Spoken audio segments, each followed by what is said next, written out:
In the last couple of months, there have been a lot of changes and discussions about changes in the landlord and tenant sector.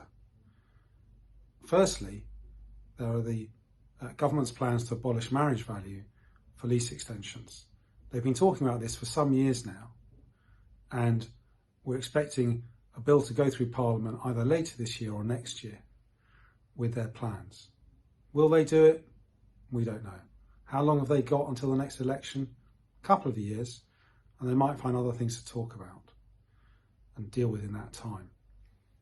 Secondly, there's the Renters Reform Bill, which is a bill which is actually going through Parliament now.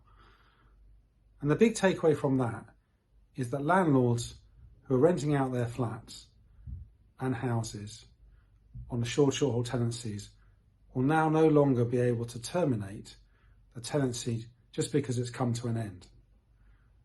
They'll only be able to do that under certain circumstances. Those circumstances include they want to sell the property, they want to move in themselves or have a member of their family move in, or the tenant stops paying the rent.